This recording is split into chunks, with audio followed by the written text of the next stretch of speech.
फल में कुछ नहीं था, फल सिर्फ नॉर्मल था, पर वो फल में आज्ञा जुड़ी हुई थी। नियम तोड़ा गया तब पाप आया। आज भी पाप क्या है? आज भी पाप है, आज्ञा है, नियम है। जब नियम तोड़ते हो तब पाप जन्म लेता है। प्रेज़ द लॉर्ड, जय मसीह की। Please open your Bible with me. हम पढ़ेंगे आज पहला यूहन्ना 2 अध्याय और 3 और 4 आज आपके साथ बांटना चाहूँगा। कुछ प्रकार लिखा है, यदि हम उसकी आज्ञाओं को मानेंगे तो इससे हम जान लेंगे कि हम उसे जान गए हैं। जो कोई यह कहता है मैं उसे जान गया हूँ और उसकी आज्ञाओं को नहीं मानता और झूठा और उसमें सत्य नहीं।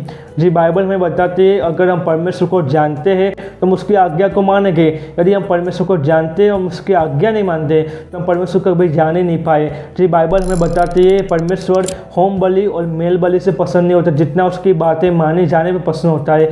खुदा हमें और आपको प्यार करता है, ये उसकी आज्ञा हमारे लिए एक सुरक्षा है। जी, परमेश्वर ने क्यों कर नियम दिए इतने सारे? क्योंकि परमेश्वर हमसे एक पल की भी दूरी नहीं चाहता। परमेश्वर इतना पवित्र है, अगर हम पाप करेंगे तो हम परमेश्वर के साथ कभी भी मेल नहीं कर पाएंगे। मेरे साथ जल्दी से निकाल दीजिए उत्पत्ति की किताब उसका 2 अध्याय और उसकी 16वीं आयत आपके साथ बांटना चाहूँगा। जब परमेश्वर ने सब कुछ बनाने के बाद आदम हवा को बनाया तो लिखा है परमेश्वर ने आदम को एक आज्ञा दी।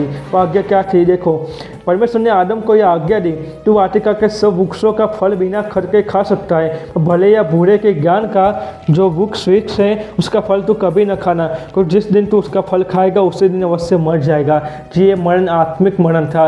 परमेश्वर आज भी हमसे और आपसे इतना प्यार करते, इसलिए परमेश्वर कहते तू पाप मत कर मेरे बहन, तू वो पाप मत कर, तू वहाँ मत गिर, तू वहाँ मत जा, क्योंकि परमेश्वर हमसे एक पल की भी दूरी नहीं चाहते। परमेश्वर इतने पवित्र है और हम पापी, तो हम कभी भी परमेश्वर के साथ मेल नहीं कर पाएंगे। इसलिए परमेश्वर चाहता है कि हम परमेश्वर की तरह बने। परमेश्वर इसलिए मरा और जी उठा ताकि हम अभी अपने लिए नहीं, परमेश्वर यीशु मसीह के लिए जीवन जिए।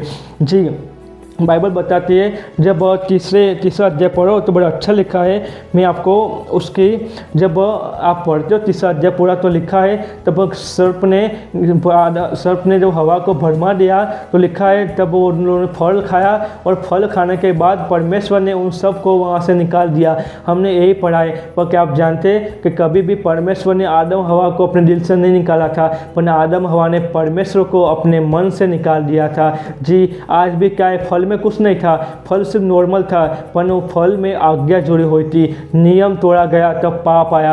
आज भी पाप क्या है? आज भी पाप है, आज्ञा है, नियम है। जब नियम तोड़ते हो तब पाप जन्म लेता है मृत्यु को। जी, परमेश्वर नहीं चाहते कि हम उस मृत्यु की तराई में होकर चले। परमेश्वर हमें जीवन को राह दिखाने के लिए आया। मार्ग, सत्य और जीवन परमेश्वर है। जी, परमेश्वर यीशु मसीह जैसे पिता की मर्जी को पूरा कर देते वैसे हमें भी पिता की मर्जी को पूरा करना है। जी, हमें और आपको परमेश्वर की आज्ञाओं को मानना है, हमें सीखना पड़ेगा। जी, परमेश्वर का प्रेम है। मैं बताऊं कैसे हम उसकी आज्ञा मान सकेंगे। जी, अगर आप बाइबल पढ़ोगे, अगर बाइबल आपके अंदर जाएगी तो बाइबल आपके जीवन को चलाएगी। जी, वचन परमेश्वर में दिया गया है, जिसे पढ़े ये आपकी भाषा बने, आपकी लैंग्वेज बने। जब भी आप कुछ कहो तो आपके मुंह में से बाइबल के शब्द निकलने चाहिए। जी, अगर ये आपके दिल में होगी, ये आपके मन में होगी तो यही आपको आगे चलाएगी।